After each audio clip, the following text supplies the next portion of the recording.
All right, shalom, shalom, and shalom. You are live and direct as always with your Akazaki Yahoo, and I'm giving as always all praises, honor, and great esteem unto the Most High Power, Yahweh Bashem Hamashiach wa Malak, Yahweh Shai, and to the 12 tribes of Israel who are scattered to the four quarters of the earth. I say shalom, wa baruki, that is peace and blessings. And I cannot wait to the day when the Most High brings us back together. And we are once again 12 tribes, one family, one nation, under the Most High Power, under one covenant, back in our own land with a heart of flesh and no more a heart of stone, with our enemies, our adversaries, and all those who hate us under our feet. All praises to the Almighty Yah. Hallelujah. So be it. Hallelujah. Yes, indeed. As always, I'm joined by my most esteemed Kenaniah. Shalom, Aki. Hey, Shalom Maki, Shalom Yasharal, Yahweh Ba'ashem, Yahweh Shai Barakatham. Yes, indeed. Yahweh, in the name of his beloved son, Yahweh Shai, the Messiah, bless you. So we are live here. Today is what is known as the first quote unquote month and the first day of the first month on the Gregorian calendar. And this marks the end of the Haitian Revolution that occurred that started in 1804. So we're here to commemorate the Haitian Revolution with this documentary that we have, and we're going to go into details with. The name of the documentary is 1804, The Hidden History of Haiti, Haitian Revolt, Haitian Revolution. And this is by Zephaniah 144. As always, links in the description. Go ahead, Aki. Yeah, I just want to land back off of what you just said. This is definitely the beginning of 2026, but this is not the new year, and certainly not for you Israelites out there. This wouldn't mark the beginning of the year for us. The Abba has told us that the year begins for us in the month of Abib, when the ears of corn are green, right? Shout out to all the brothers and sisters out there who have rejected Babylon and have moved forward with returning to ancient paths and coming back to the Most High in spirit and in truth. Kwam Yashala. Kwam Yashala. Rise just right here. All praises to the Most High. So yes, indeed, we're going to go ahead and get to this video here. And shout out to the brothers who put this together, who made this and aired it. We appreciate you airing it. We appreciate those who put the work in. And we're going to definitely get to it and get through it. Enjoy. And remember, the Haitian Revolution, 1804. It started in 1804. I don't recall the end date, but we'll probably get that in the video. So here we go.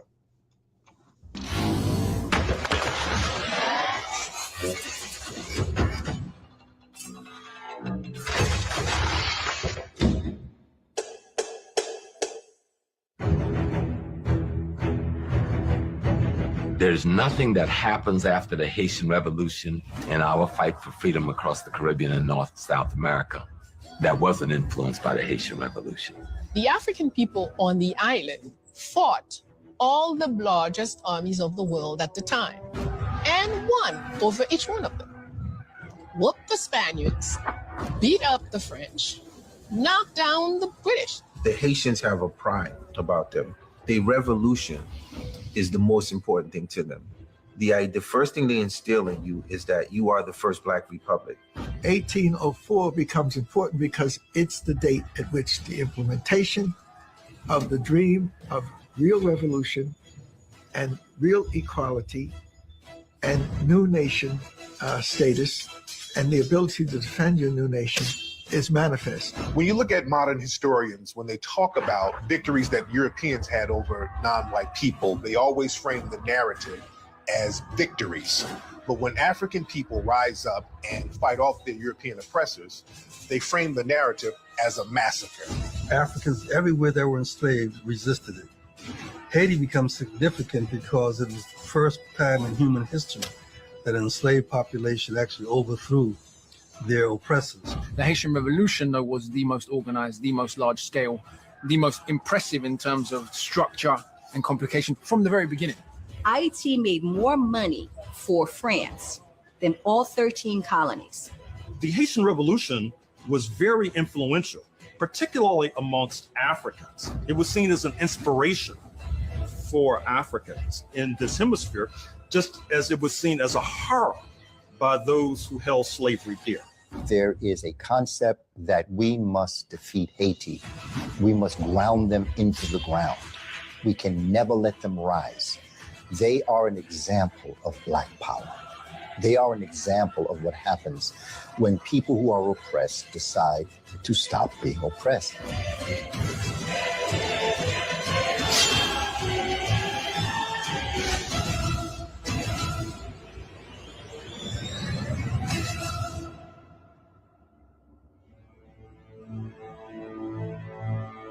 The island of Hispaniola is one of the oldest islands in the Western Hemisphere.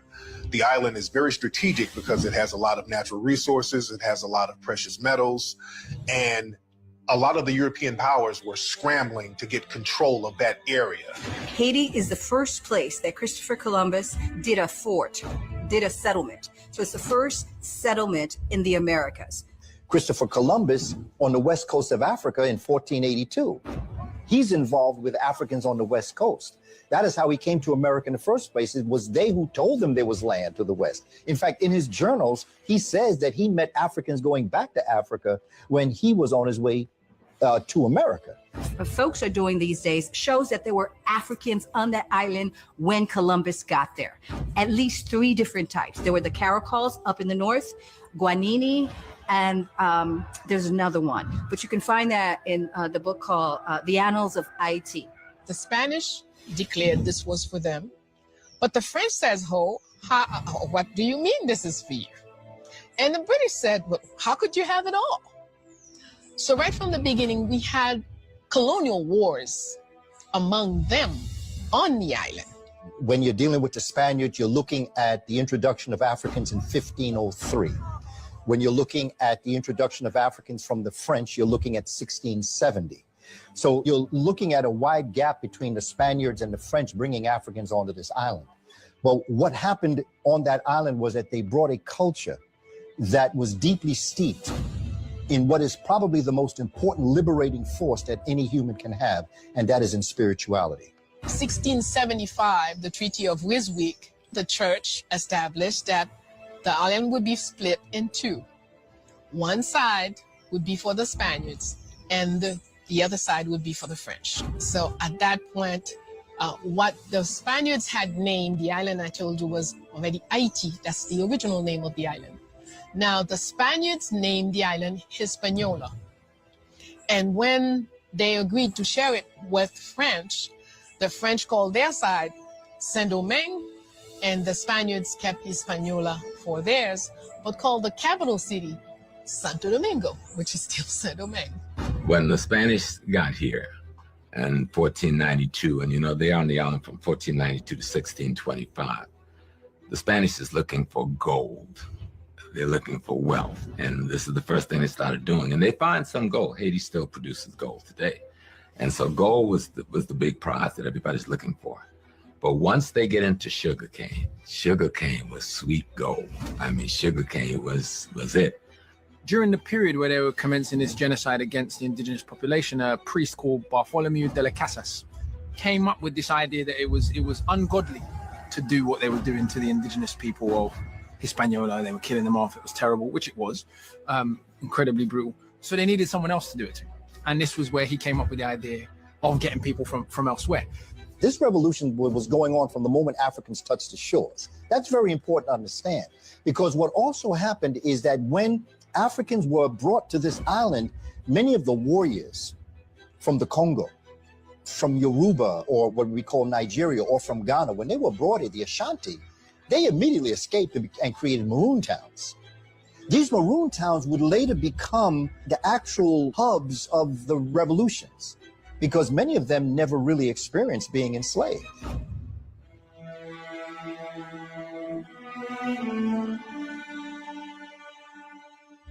The great majority of sugar that was consumed in Europe came from that part of the world, came from that island. The coffee that went to Europe came from that island. That colony that the Spanish founded, taken by the French, eventually became the most profitable colony in the Americas, and arguably, depending which economist you consult, the most profitable colony in the world at the time. It became the centerpiece of the transatlantic slave system. It became what gave France its supremacy over Britain in the 18th century. I mean, this island, it's impossible to overstate the economic importance of the island in the period we're talking about. It produced more profit than all of North America combined. This was a wealth that was largely born by sugar, which was not only an item used to sweeten your tea and coffee, but it was also a marker of class. It was seen as a sign of sophistication when one used sugar. And in certain circles, it was even seen as a miracle drug of some sorts. And that helped to generate tremendous amounts of wealth on the island of Hispaniola, which is one of the reasons why the French, ultimately backed by the United States, fought so fiercely to retain that island. I mean, the life expectancy in Jamaica or Haiti, for example, was often between 3 and 7 years. So once you arrived on the island, you were worked to death on average between 3 and 7 years. I mean, it's genocide. And so that was what contributed, the type of torture. Because the white population was so much smaller than, say, on mainland America, vis-a-vis the black population, the paranoia was worse. And therefore the types of punishment, the types of torture, the extremity of the slave regime was much more severe in the Caribbean. Taking pregnant women, crucify them, split their belly open enough so they will have a game. People are gonna bet who's gonna die first, the baby or the mother. The reason why there was more rebellions in Jamaica and in the Caribbean in general is a number of factors. One, conditions were much worse. And I don't say that in any way to denigrate or downplay how brutal conditions were in America, but we can see this from the fact that the slavery was so bad in the Caribbean that the populations were not even able to reproduce themselves. So constantly new populations had to be brought from Africa. And one of the things they used to do is bury us alive on an anthill, leaving your head so that you would slowly get tortured to death by ants eating your skull. First of all, let's be clear, the rebellions against slavery started in Africa.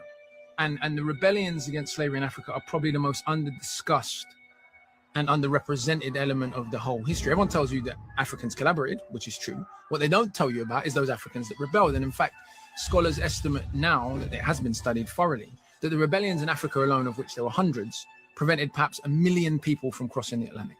And one of the ways the planters kept control of Haiti was either to rape or have a child with a black woman and then send that child to Europe to be educated and then bring them back, and they became the overseers. But all Africans that were enslaved understood that their natural state of being human was to be free in Africa. Those two things always went together. In the Caribbean, because there was a concentration of sugar plantations, which was the most brutal form of slavery, worse than cotton or indigo or coffee or tobacco, it was the most labor intensive. And also the number of Africans versus the number of Europeans was much higher in the Caribbean. And then you have, of course, terrain. So island like Jamaica, island like Haiti, very mountainous, lend themselves to guerrilla warfare. Then you have strange political coincidences. So like during the years preceding the Haitian Revolution, there was a civil war in Africa, in the Congo. So a lot of the Africans, Congolese, that ended up being Maroons in Haiti were African war veterans. They were militarily trained personnel back in Africa.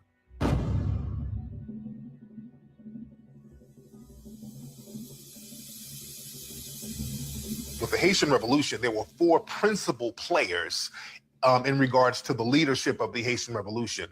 The first one was Mackandal. Mackandal is considered to be the precursor to the 1791 beginning, because Mackandal was an enslaved African who worked at a plantation, and then he died in 1757 or 1758, but he freed himself. Right? Some people say that, you know, he had lost one arm in a sugar mill accident. But essentially, the legend of Mackandal is interesting because he foretold what would happen with regards to the Haitian Revolution. He was this extraordinary herbalist.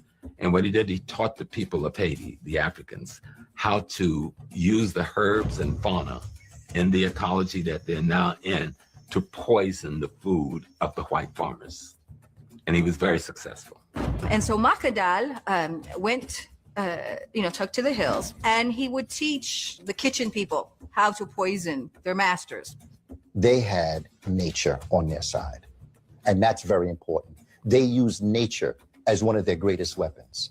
They knew the terrain, they understood the terrain, they understood botany, they understood toxicology, they understood poisons, they understood, and that's what Voodoo is. Voodoo is a science. Voodoo is not just a spiritual system. The Bafioti means the black collaborators. They had to get them out of their face first. Makandal, what he's really known, a lot of what he went after them first. Before he poisoned the European, he poisoned the black collaborators. No, they were all in the house Negroes. Come on. And one thing about Makandal, he realized this. He understood that the black collaborators, we call them coons today, how they will sabotage black progress in order to get individual trinkets. So Makandal, he saw that early on. So when it came to poisoning the white supremacists, Malcolm Dahl, he understood that we got to get rid of these collaborators first. So he poisoned many of the black collaborators before he started to poison the white slave owners. If you look at the statutes, the laws of a place like Georgia in the 1750s, contemporaneous with that revolt on Hispaniola, you'll find laws that are specifically seeking to restrain Africans from getting knowledge of plants, because it was feared that they had in mind a plot or a conspiracy similar to what unfolded in what is now Haiti in the 1750s. See, African people used strategies that they knew would work. Makandal, another great revolutionary, he poisoned the French. And the women were the ones that poisoned them when they would prepare foods. He killed over 6,000 European Frenchmen. When the enslaved Africans were finished with their work, he went down to talk to them. Like he would always go down and talk to them. And at one night, he took out 3 handkerchiefs, a yellow handkerchief, a white handkerchief, and a black handkerchief. And he said to the audience, in terms of storytelling, because that's how we give information through stories. So he took out the first handkerchief and he said to the enslaved Africans, first handkerchief was yellow. He says, these are the people that owned this island before Columbus came. And they were totally annihilated. Then he took out the white. He says, the white handkerchief, these are the folks that, annihilated the Tainos. And then he took out the black handkerchief, and this is the prophecy. He says, we Africans are going to avenge the Taino folks, and we're going to get these white folks out of Haiti. And so Makandal used his science, and I think he was a kind of pharmacologist in modern terms, but he used his science of understanding the natural world to begin to talk about how do we take that knowledge and free ourselves. And Makandal, he's sort of the spark of the Haitian Revolution. When you look at many of the people coming up out of this system, for instance, Makandal was a preacher. And Makandal was a preacher who told his people and the people around him that he had visions. There's such a connection between Makandal and Nat Turner as it relates to the work that they were doing. Makandal understood the problem with the collaborators. And unfortunately, it was a black collaborator who turned Makandal in, who turned on him. And the French captured Makandal and they were going to burn him alive. When Makandal was about to die, he made a very strange prediction. Makandal said, I'm coming back as a mosquito. Now, a lot of people didn't know what that meant. Years later, when the French came to invade the island, there was a certain number of French troops, thousands of them, who were killed by malaria brought on by mosquitoes. Now, the malaria skipped over the Africans because they were immune to the malaria. But the Makandal prediction definitely came true. That just showed how spiritually in touch they were.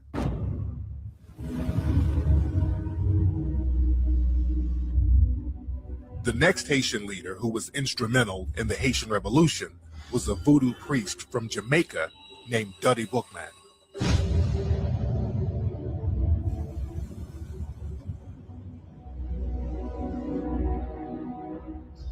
So Bookman appears to be one of these persons who's leading resistance in Jamaica. The British, not wanting to martyr him, sells him to the French in Haiti because the French is known for breaking black folks. Jamaica was supposed to be the place where that was done, but the French is supposed to be really strategic at this and good at this. Bookman is the child of a woman whose name I don't have yet, who was a big-time revolutionary in Jamaica. And her son was sold to Saint-Domingue as punishment to the mother. So he was about 13, 14 when he was sold over here. And they seem to have been Muslims. He talks a lot about the Quran. And in fact, he's named Bookman because he had a small Quran tied to his waist. And at some point they realized that. And when he refused to give it to the colonizers and slavers, they burnt the book on him, with him. So he was all burnt up. And then to mock him, named him Bookman. Bookman and another enslaved African woman named Cecilia Fatima began the planning stages of the revolution. They went around the island and they organized a Congress to participate in the infamous Boakeman voodoo ceremony that occurred in an alligator swamp. Cecile Fatima had gone around for about 4 years to bring that Congress together. She had gone around the whole entire island to bring that Congress together. And as much as many people talk about that meeting in the alligator swamp, that Bookman called for the prayer, but it wasn't Bookman that called that congregation together. And it wasn't done in an instant. It was months of organizing and building up. And the person who was leading this organization was a Mambo, a female priestess by the name of Cecilia Fatima. It should not be seen as surprising that some of the leading figures of the revolutionary process were said to be either believers or practitioners of this new world belief system that we refer to as Vodun or voodoo. I like to share with my students. Think about what master you must have if you decide to hold your meeting in a swamp of alligators. This kind of going so far as to take the life of your oppressor is already there.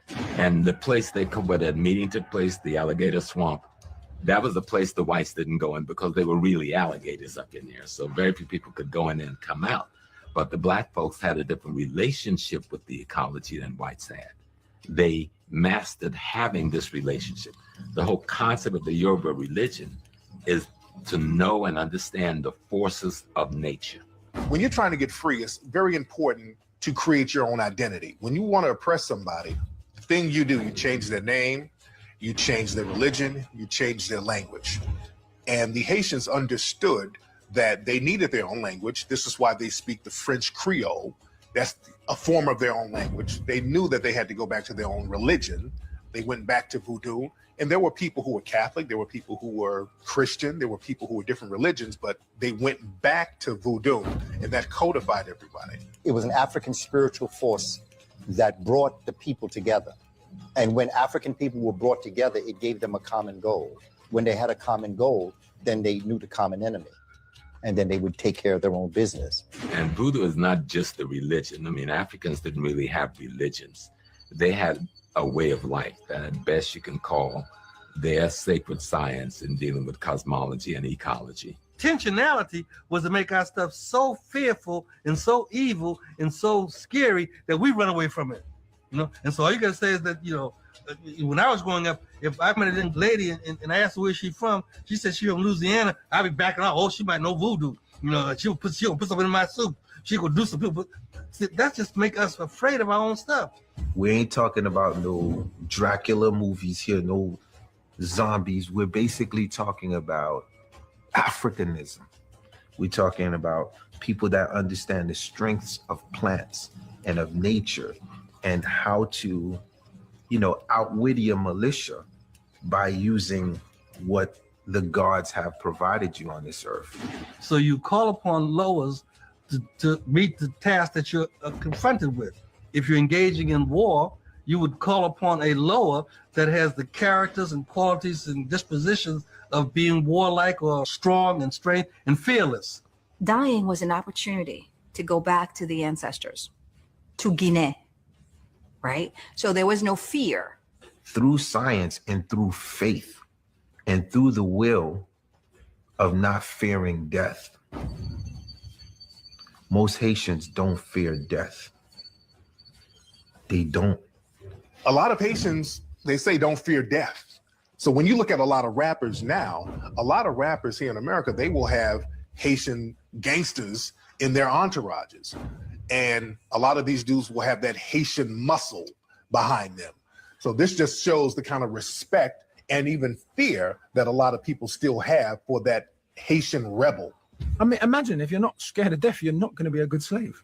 And this is one of the reasons Christianity preached suicide is a sin. Yeah, one of the reasons that you get your reward in the afterlife, but only if you're a good slave. It really is a science of the spirit. And that this voodoo that they demonized, the demonization of it was intentional because they wanted to separate us from the very thing that gave us power. Let's be clear, a lot of African spiritual systems believed in what we call the transmigration of the soul. So they believe that the soul is eternal. This was very problematic for people you want to enslave. Again, coming back to before we even get to Haiti, in Africa itself, there are copious records among Europeans writing about slavery of Africans jumping in the sea. I'd rather dead than be a slave. Consistent, and particular groups, so the Igbo of Nigeria, who are a group that very much believed in the transmigration of the soul. They were one of the groups that is recorded by Europeans were most likely to commit suicide because they believed they'd be reborn in Africa. They believed that their soul lived forever. So I'd rather die than this stuff. There is a cultural, spiritual unity that unites Africans and it gives them power. Even today in the African American community, it is the church that is the most powerful. And when anybody wants to sway the people, they always bring pastors in because they understand the pastors have the ear of the congregation and the people in the community. We don't know shocking when you said rise the dead when talk about Jesus Christ. You know, if they say they can have Jesus rising, we can have my mama rising. I had a heart attack some years ago, but 7 years ago, something called ventricular tachycardia. Heart beating too fast, it won't stop because I'm always doing stuff, you know. And they couldn't figure out what was wrong with me. So finally they came one morning and said, Mr. Small, we're gonna bring in the electricians. So I said, no, y'all full of joke. He said, oh no, we're gonna bring in the electricians. Because they have doctors who are human electricians. And their job is to measure the electrical current that goes from your brain to your heart and to your other organs. And to look at the relationship to the electrical current in your body and how much is it being interfered with from things outside of your body. Does that sound like voodoo to you? So that's what voodoo is talking about. And while on one hand, we deny it when we talk about voodoo, but here in our highest science, it is proven to be reality. So the Africans had absolutely no fear because they knew that this was a transformation, that it is how you live that matters, not how you die. The concept of zombies comes from Vodun. It's an African concept. And it's not about the living dead. It's about worshiping the ancestors, praising the ancestors. But the white supremacists, they flip that into something demonic where people are going to come out the ground and walk around and get you. And that's that boogeyman concept that they've created because of the Haitians rising up and getting revenge. And that's always been a scary thing for the white supremacists, African people rising up, getting revenge on them. That's the zombie mentality that they've created because that's their fear.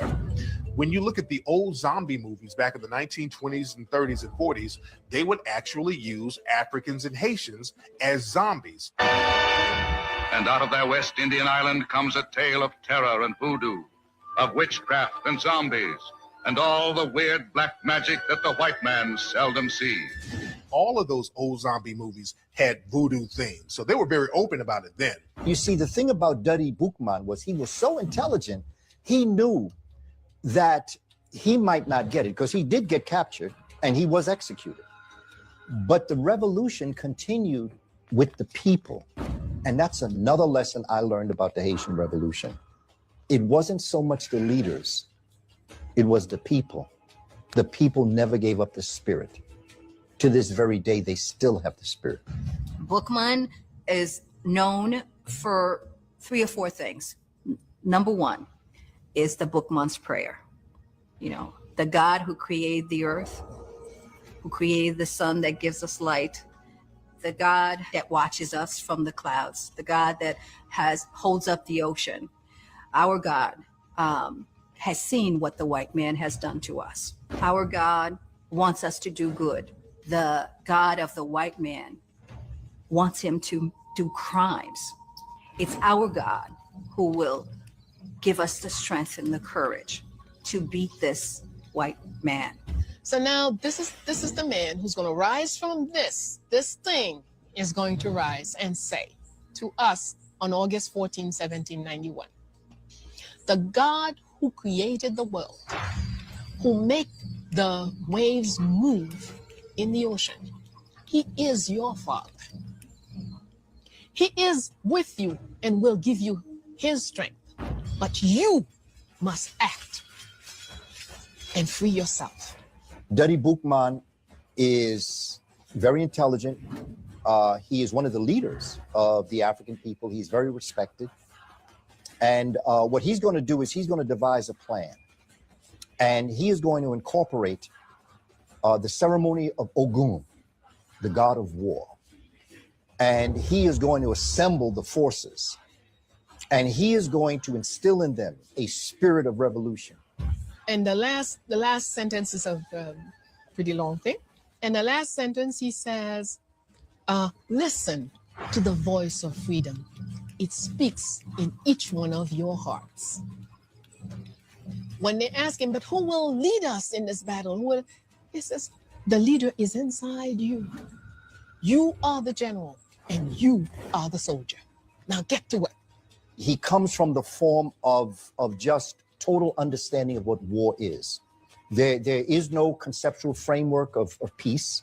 You don't call on Ogun for peace. You don't call on him for negotiation. You call on him when everything has been done that you've tried to do. You've been as diplomatic as you possibly can, but now it's time to get busy. I have not seen anywhere where there's some text in voodoo that says, forgive and forget. Black people and African people globally, we have this Jedi mind trick that's ran on us by the white supremacists where they can mistreat, subjugate, maldistribute the resources, harm, and oppress, and then tell us we should forgive them because this passage in the Bible says so. And that's a trick that African people have been falling for a long time. And the Haitian people, they didn't fall for that. They went to their old spiritual system. They went to African spiritual systems. They went to the voodoo. And in voodoo, there is no concept of forgiveness. And that's the thing that scared the white supremacists. And we got to stop falling for their mind tricks when they harm and oppress us and then tell us to forgive them. We got to start thinking in terms of our African spiritual systems and in terms of survival. So we meet in those different places in the forest. And one question has to be debated. What can we do so our children and our grandchildren do not have to suffer what we're suffering here? And this is the night the decision was taken. There is no two ways. This man only understands force. So only with force can we talk back to him. And some people started saying, well, but we don't have boats, we don't have guns, we don't have this, we don't have that. And one of the answers that was given is God has never created a creature and not give you a way to fight. You sit on a stone, it is a tool while it's holding your body. But when you are attacked, you have your weapon under your butt. Use it. When it comes to guerrilla warfare, and this is what the Haitian Revolution is a lesson in, we have to understand how guerrilla warfare works. When you're going up against a superpower, you can't go head up. You have to attack the flanks. You have to attack from the back, and you have to learn how to weaponize everything. So the Haitians, they learned how to weaponize nature, weaponize rocks, weaponize trees, weaponize animals. Understand that, because when they had the first voodoo ceremony, they had that in an alligator swamp. Now, they knew that the white supremacists weren't going to no alligator swamp, but they were just so in touch with nature, they knew they needed to weaponize everything. Once you get to the point where you're going to do this, what you're actually doing is you are bringing the God of war within you. And every one of us as human beings has the God of war in us. We many times try to keep it down. The War Council was August 14th. They decided the revolution would start a week from there. A lot of those Africans did not speak the same language. They all came from different spaces, and a lot of them didn't know how to count. When would the revolution? So each were given another. This is another. I do this also. Each were given 7 stones. Everybody at Boakaima, and then they went back to their spaces, the plantation. Every morning they were supposed to let one go. When there was no more stones in your hand, then kupetet bulikai, burn it all down. Pat Robertson said that the devil was conjured up by the Haitians, and they had a devil worshiping ceremony, and the devil killed all the French and killed all the whites on the island, which is a lie, by the way. They did not kill all the white people on the island. That's another big propaganda lie that they like to promote. Something happened a long time ago in Haiti, and people may not want to talk about it. They were under the heel of the French. Napoleon III and whatever. And they got together and swore a pact to the devil. They said, we will serve you if you'll get us free from the French. It's a true story. And so the devil said, okay, it's a deal. And they kicked the French out. The Haitians revolted and got themselves free. But ever since, they have been cursed by one thing after the other, desperately poor. Pat Robertson said that Satan came up, killed all the white people, and the Haitians have been cursed ever since. And that just shows how racially insecure do you have to be. You would rather give props to Satan. You would rather give credit to Satan than a group of African people who really put in the work and got rid of the French. The night originally chosen to start the Haitian Revolution. So we remember the Haitian Revolution, August the 22nd, August the 23rd, right? The original plan was to start on the 24th. The reason the 24th was chosen was because on the 25th, the entire government was meeting the next day. So the ambition from the beginning was to kill the entire government and take over the island. The only reason the revolution had to start earlier, the rebellion had to start earlier, was because on the 21st, somebody struck early and slave masters captured someone, tortured someone, and were warned that there was a rebellion coming. So they decided to strike early. It's like asking the question, how did the Vietnamese defeat the reigning superpower of the United States of America? And part of that answer rests with the question of guerrilla warfare. That is to say, trying to avoid, whenever necessary, face-to-face confrontations of one military brigade facing another military brigade, but harassing the invading forces, who after all, oftentimes are not very familiar with the geography. So there was a dinner that happened a week before the Boakaima ceremony. And actually it's now, scholars say, that's where the rebellion was planned. So it wasn't like they planned it on the spur of the moment on the night of the 22nd.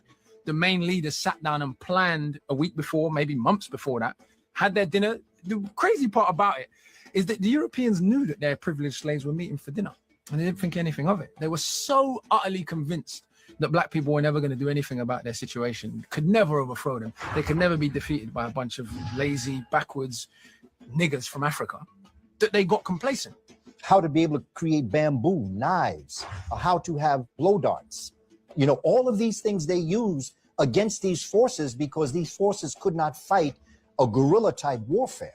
So with the martial arts and the idea of the fighting, whether if we're talking about Brazil, capoeira, or the motions of if we go to a voodoo ceremony and you see how they work with spears in different ways, or we go to the Amazons and you see how it's applied, it's the philosophy, the genesis of it all is a form of worship where even if the slave master comes, it more looks like it's a celebration of parties and different things going on. So it's not intimidating.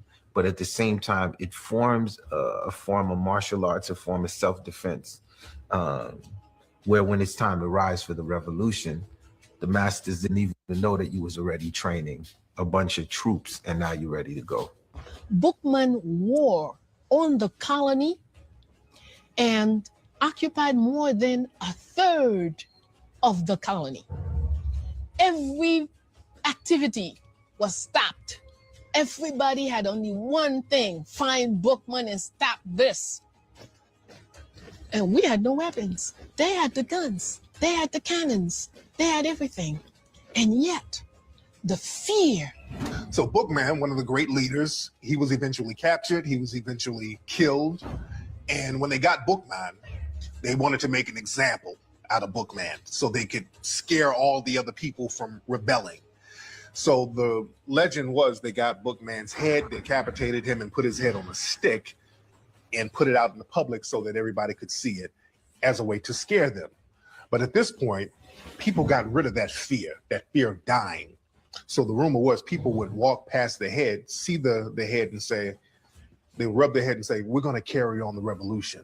One of the fascinating things about the Haitian Revolution is how little pride human beings outside the African diaspora have taken in it, which is fascinating to me, because this is an event of universal human significance, the only successful slave revolution in the whole history of humanity. In all the millennia of slavery, they've been from Greece to Rome to the Ottomans to the Abbasids. No one's ever had a successful slave revolution. The next Haitian leader who would take the revolution to the next level was the great Toussaint Louverture.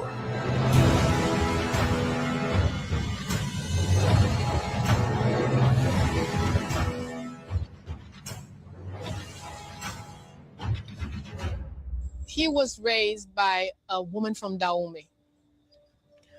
A lot of our people who were born here learned to speak different African languages and got the history of the places that whoever was teaching them came from.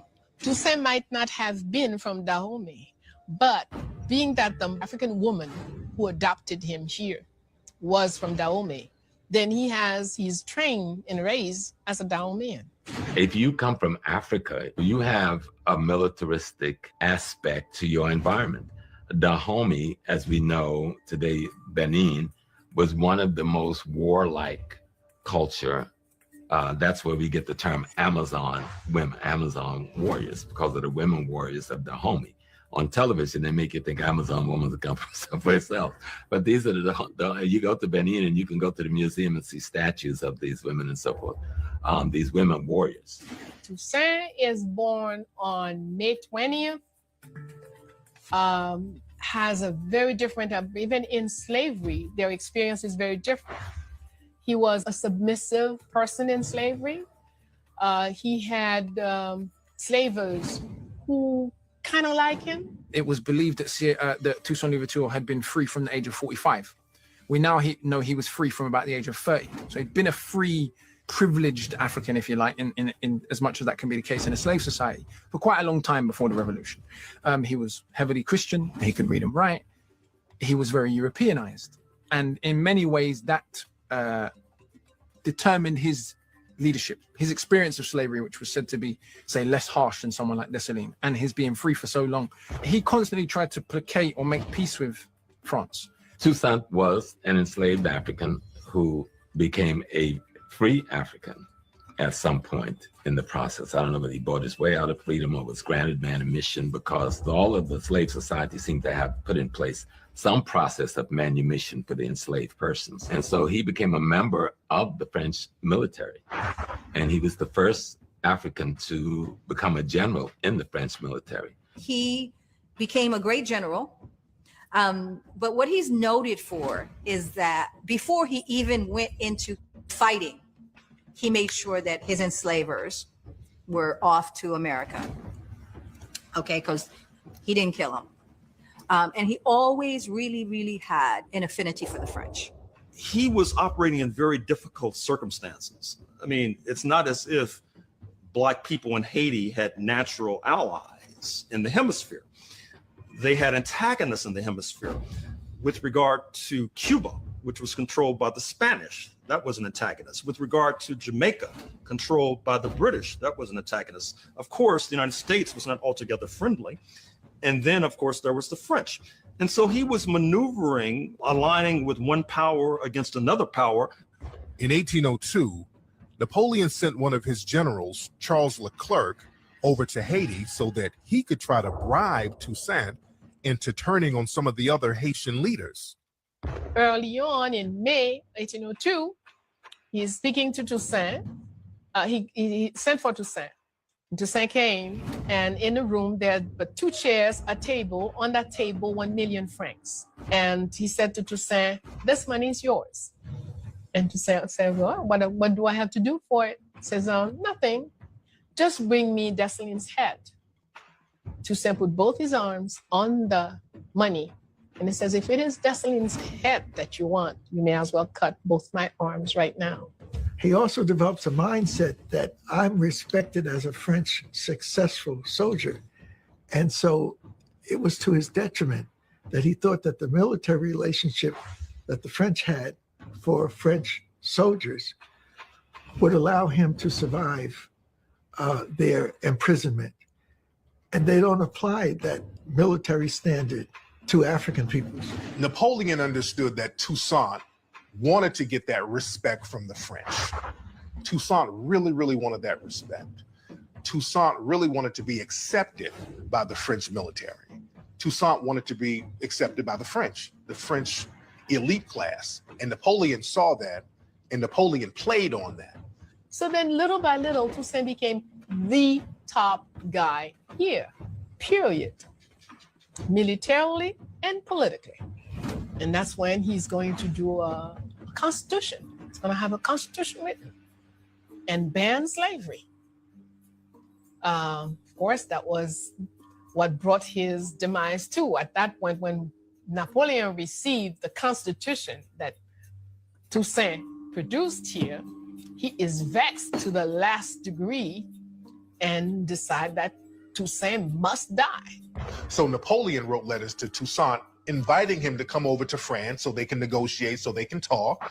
Napoleon stepped to Toussaint like, "We're the same. We're French generals. We're French military men. We're French." And Toussaint fell for that. And when Toussaint went over there, they captured him, put him in jail, and he died in jail. Now, Dessalines would not fall for that trick. He knew how brutal the white supremacists were. And of course, you know the sad story of his end, how he goes thinking that he's going to negotiate with his French antagonists, and they arrest him and bundle him off to Europe, where he dies, and where, of course, he utters the immortal words that his death will not stop the revolutionary process. And in fact, he was correct, because it's carried on.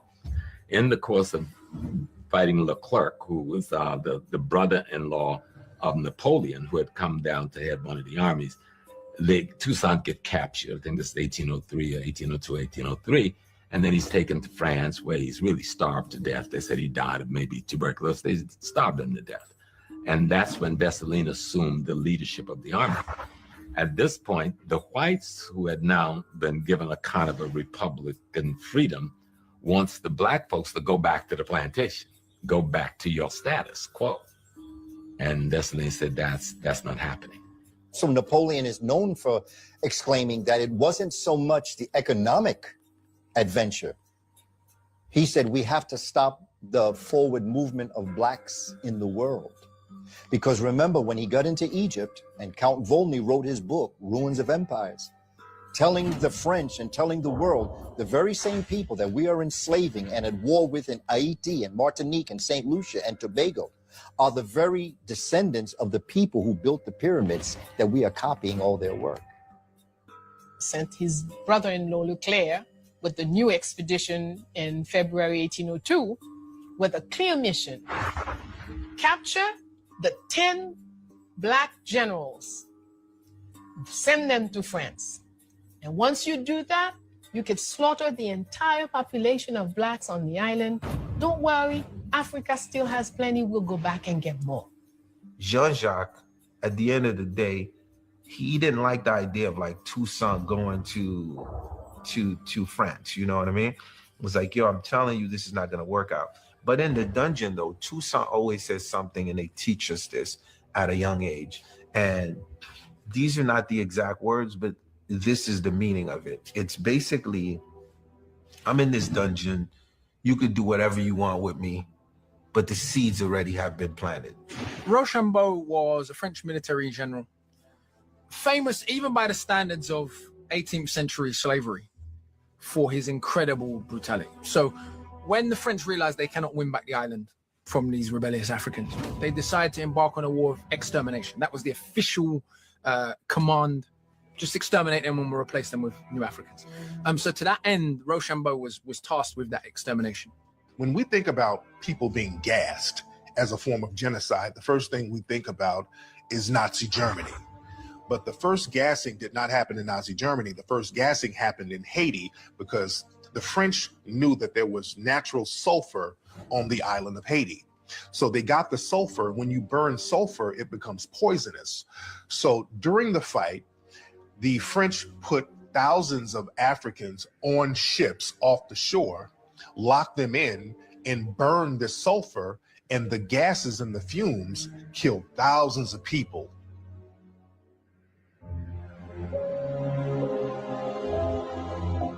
Most wicked, vicious, atrocious thing that ever walked on this island. If you wrote a book of 1,000 pages, you couldn't tell all the atrocities that this man performed here, and with pleasure. Rochambeau, French general, very well respected, very evil, very demonic with the tactics that he used. Napoleon sent him over to Haiti to carry out the genocide campaign. The thing about Rochambeau not only disliked black people, Rochambeau disliked all the mulattoes too. He hated the mulattoes even more than he hated the blacks. So Rochambeau was a real piece of work. He came into that port and he didn't reveal what he was going to do. And the people were really, really scared. And they held a festival for him.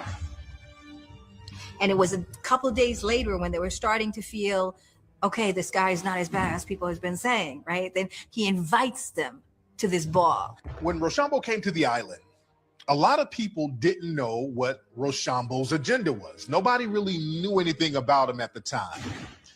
So when he got to the island, people were kind of sitting back watching to see what he was going to do. So Rochambeau announced that he's going to have a ball, this big party, this grand gala, for all the wives of the mulatto soldiers.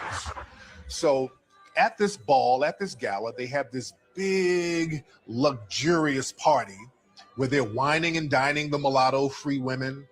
You know, they got drinks, they got music, they got food. They're really partying and living it up. The French generals are there.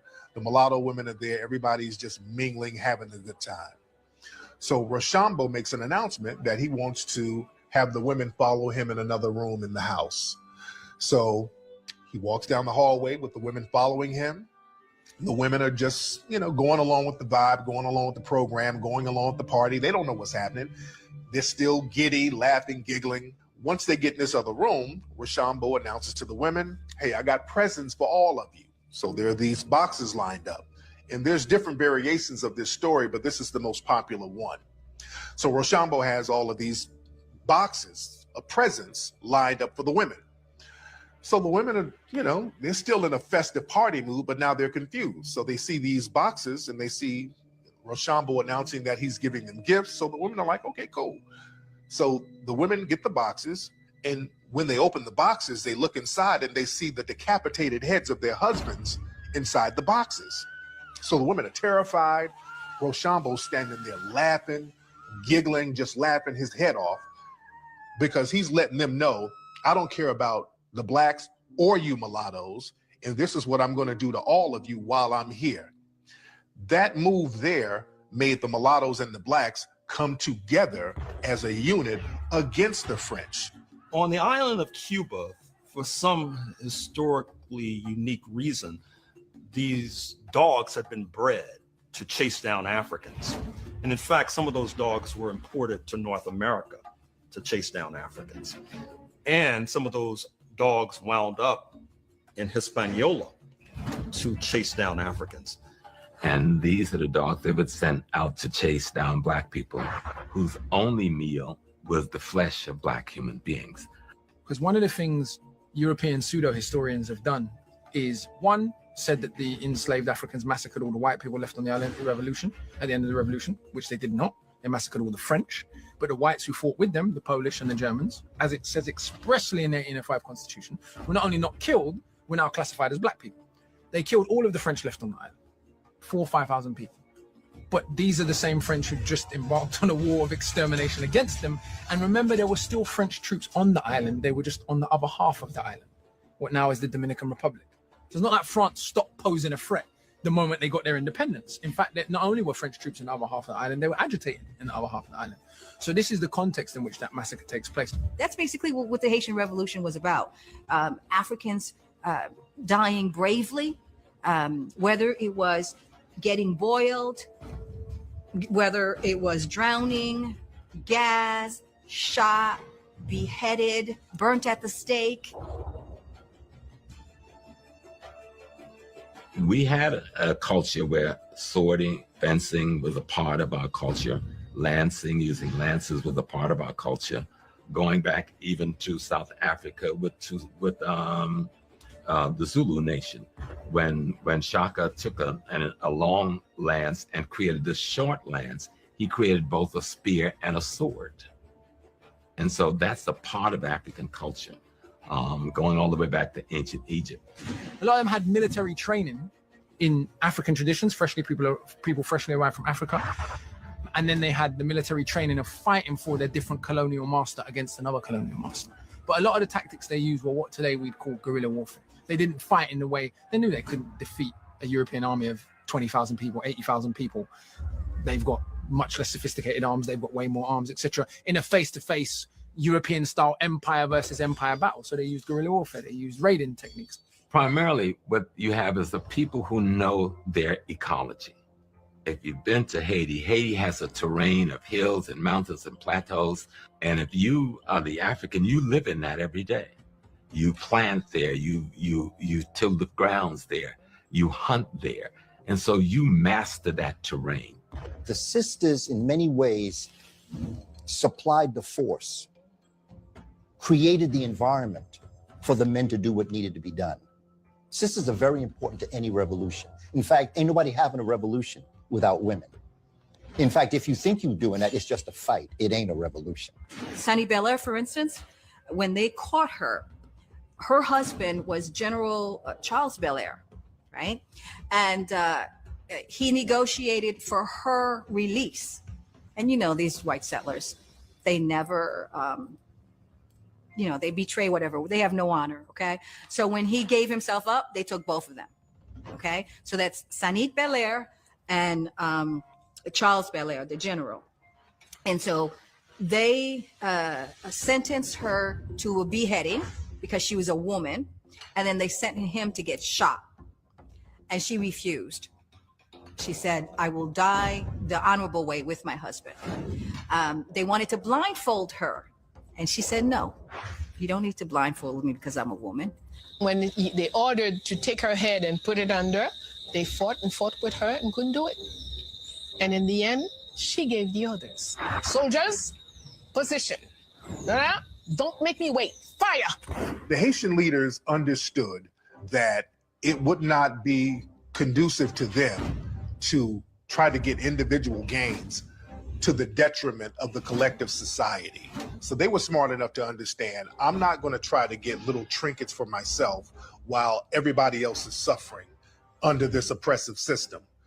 Enough of them understood that, because in any society you're going to have collaborators, but enough of them understood that we cannot collaborate with these white supremacists because it's not going to be beneficial to us collectively. Yeah, the Haitian Revolution, the Africans are given a bad rep.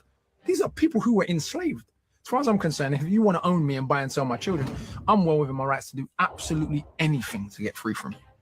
And I think all of us looking back 2 centuries hence can see that. If someone tried to sell your children, what would you do? You'd do anything you could do to stop them selling your children. And any self-respecting human would. Why should it be any different 2 centuries ago?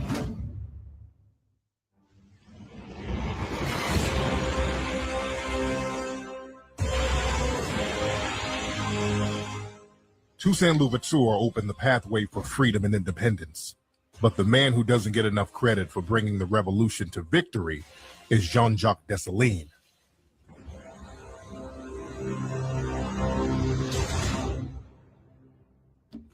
Two different characters, 2 different people who handle things differently. 2 different spirits, I would say also. Because if we take it in our own worldview, in the Vodun worldview, when you analyze Toussaint, Toussaint is a Legba.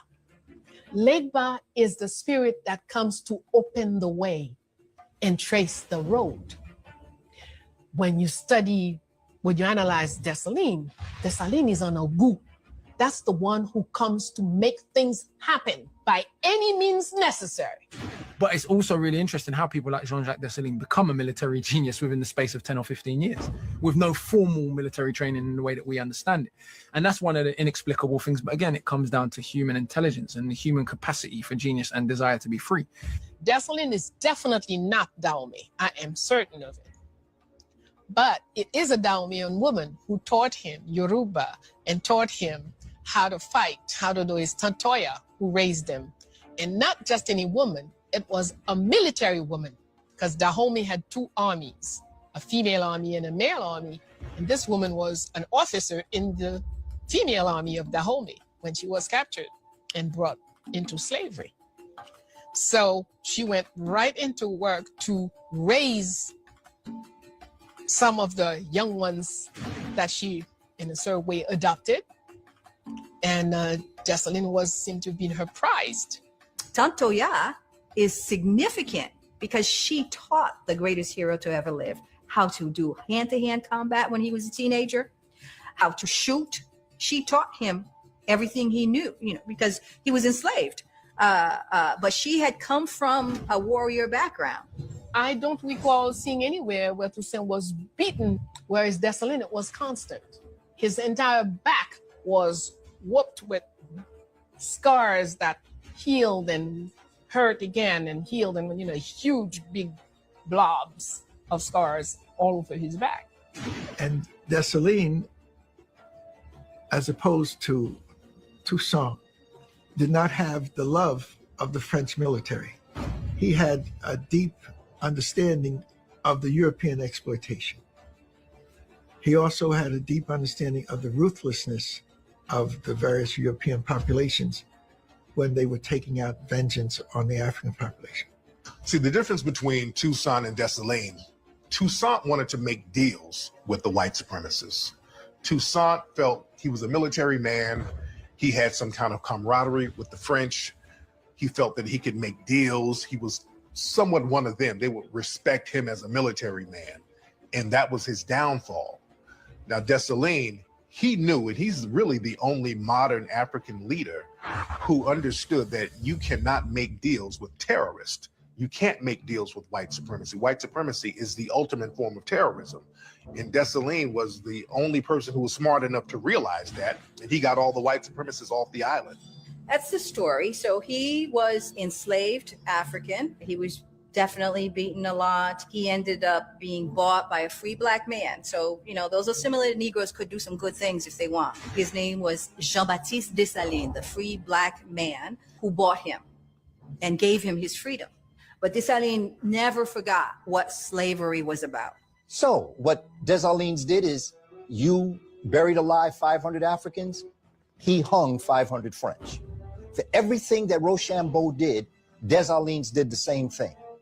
Add up all of those different characteristics, the topography, the geography, the guerrilla warfare, the use of arson, etc., you begin to understand how and why the Africans on the island were able to prevail. At the end of the war, it was really bloody. And I think there was a point in time where Rochambeau had killed thousands, and he matched them, like head for head. I mean, one of the raids I've learned about was a raid Dessalines undertook where they raided a French camp with just machetes. Now imagine you're a heavily armed French camp and a bunch of dudes walks into your camp with just machetes and chop you up. The level of bravery and arrogance almost that takes to go and face the French with just machetes. The other piece to remember is you have St. Lucia, Tobago, and Martinique. Those are other three islands that the French are reinstating the enslavement process. And what the Haitian people are doing and Dessalines are doing is he's watching that and he's saying, look, it won't be long. If they can get those surrounding islands back where they were years ago, then they're going to come over here next. So Dessalines, he said straight out, he said, we are going to take care of these cannibals. The British Army came here in 1801 with over 30,000 soldiers, and saying that it didn't want to waste too much time, wanted to do a rapid operation, and in less than a couple of weeks was going to take over the island. Well, he didn't know there was a man here called Jean-Jacques Dessalines. Toussaint Louverture was there too, but the main man on the ground was Dessalines. And sure enough, they had to leave on the ground. As they run back to their boats, they had to leave 25,000 troops on the ground. And that's the largest loss of the British Army in the entire America. A lot of the Haitians came from places like Angola. When we think of Angola, we hear about capoeira. Capoeira is one of the fighting styles. Now, capoeira, people think that it's Brazilian. Capoeira is not Brazilian.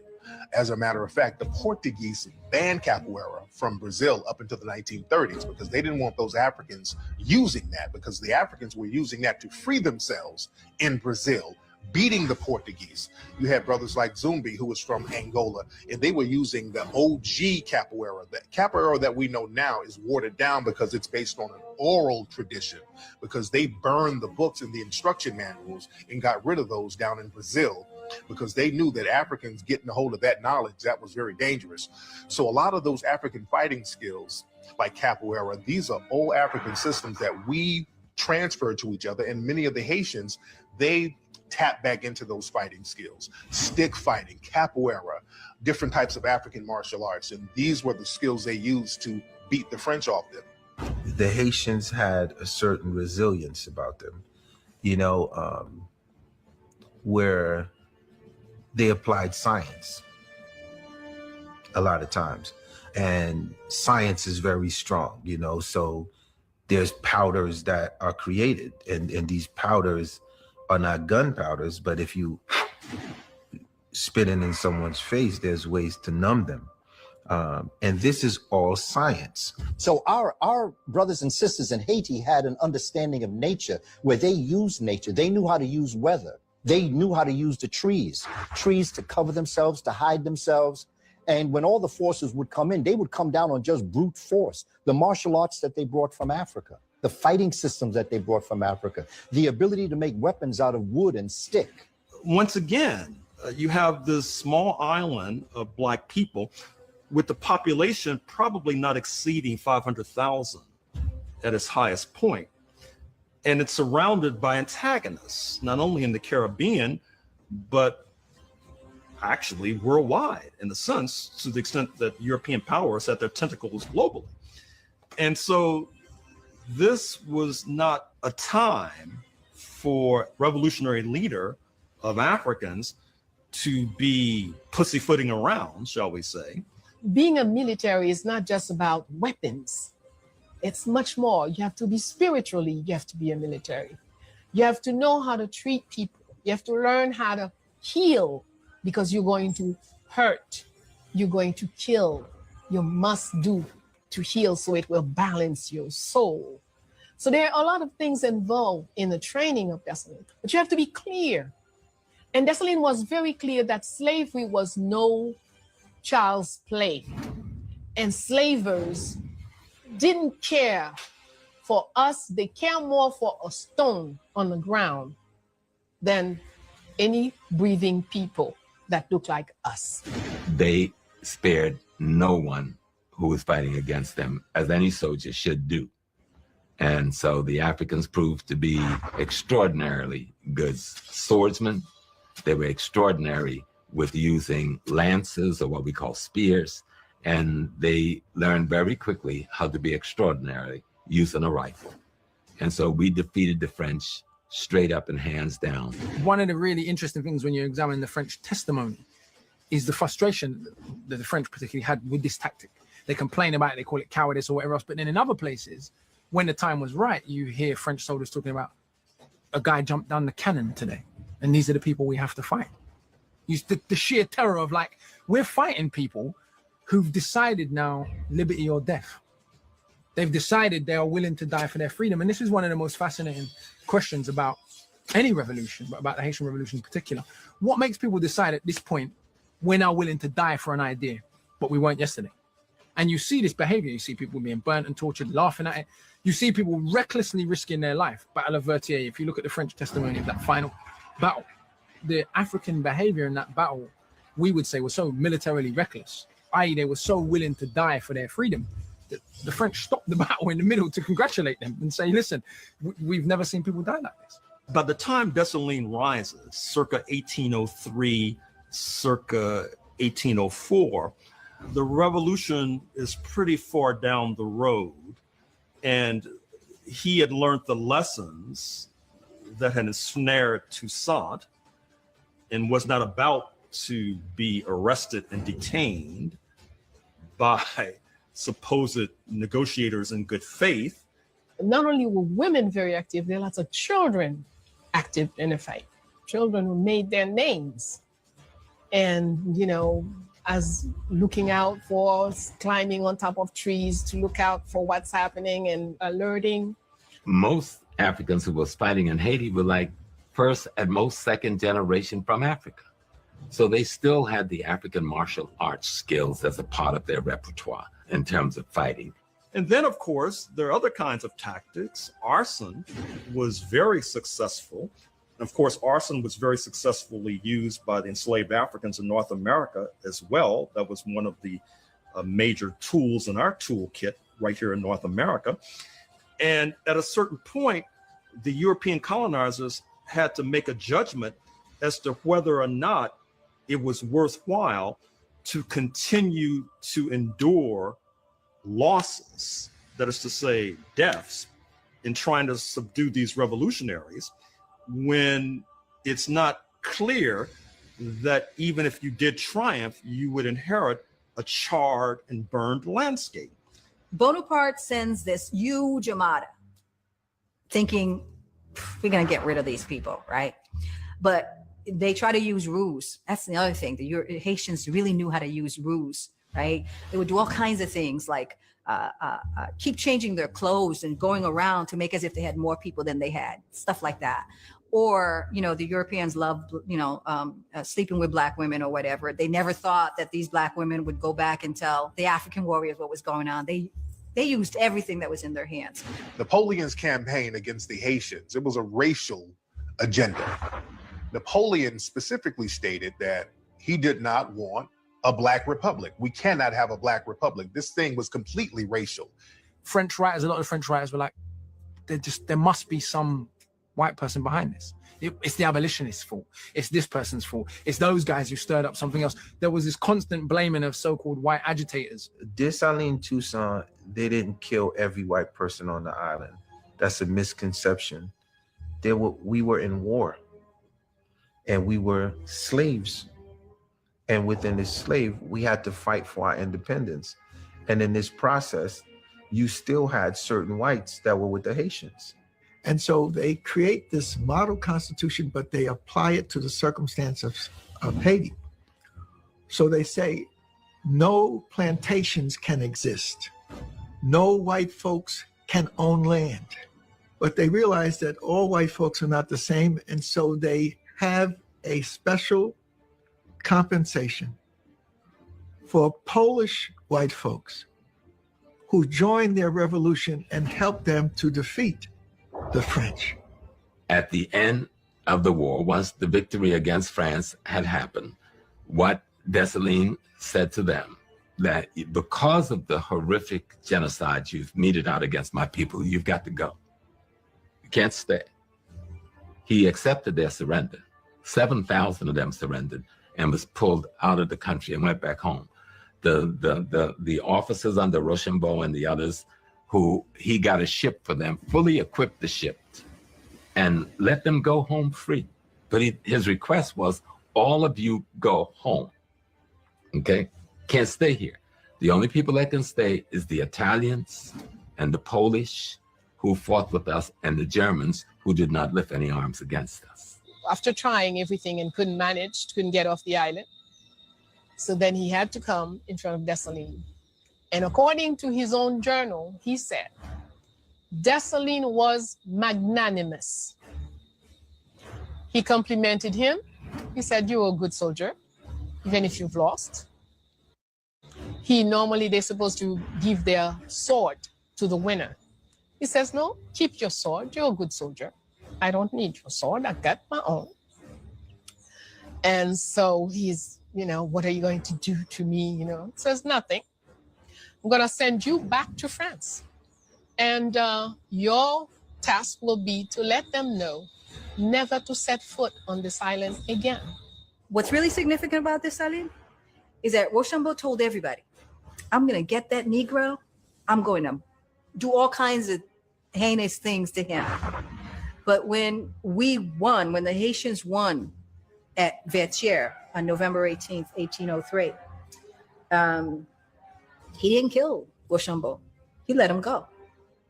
And I think that's really significant. And even those who got on the ship and went out with Rochambeau, you know what they did as soon as they got out at sea? They turned the cannons on Port-au-Prince and opened fire on the very people that had just given them their freedom. But as fate would have it, they ran into some conflict with the British fleet a few days, 8 days out, and he ended up spending 2 years in a British prison or longer. Dessalines obviously did kill a lot of white folks, especially the French, right? I think there was like 50,000 soldiers that came to re-enslave us, and 7,000 left alive. And this is really interesting, the way that European imagery of black people came back to haunt them.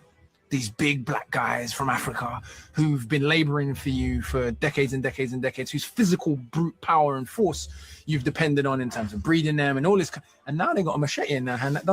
That brute force, that same imagery, sexualized graphic imagery you've created around the black body has come back to haunt you, because now it's aimed at you. Modern historians, when they talk about Napoleon, they talk about how thorough he was as a general. They talk about his great military mind, the strategies he used. They just ooze and gush and praise Napoleon for being the greatest general. And the thing about Napoleon was defeated by Dessalines. So if your greatest general was defeated by Dessalines, that means Dessalines is the greatest general. Marcus Mosiah Garvey spoke frequently on the Haitian Revolution and the lessons that we could learn from them. And the one lesson is, it ain't over till we win. The Irritated Genie, a book that I read, phenomenal book by Dr. Jacob Carruthers. It's called The Irritated Genie. That irritated genie is the spirit of revolution at all costs. Take no prisoners. We have no friends. It's up to us to make this happen. Then you have the Phantom of Liberty. The Phantom of Liberty is the philosophy that you believe that you can negotiate with your enemy, that you can integrate with your enemy, that your enemy wants to be your friend, if you could just sit down and talk. And Dessalines was more of an irritated genie. What's most fascinating about Dessalines, and probably the most under-discussed part of Dessalines' leadership, is that Dessalines attempted, long before the birth of Karl Marx, forms of proto-socialism, if you like, when he governed the island. So he attempted to nationalize all of the land that was formerly owned by the French, which was 75% of the arable land in the country, and spread it amongst the peasants. He was on record as saying, listen, we didn't win this war, i.e. we, the privileged leadership, we won the war. All of us, the peasant population, the enslaved population. And he tried to bring about some form of economic justice in the brief period that he governed. And in my view, and in lots of people's view, that was why he was killed by the other free people of color.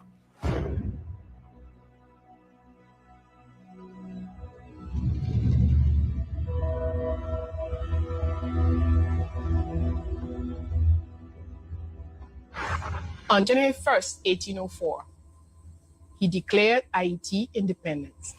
And the first sentence of our first constitution says, Haiti is independent from all powers of the universe.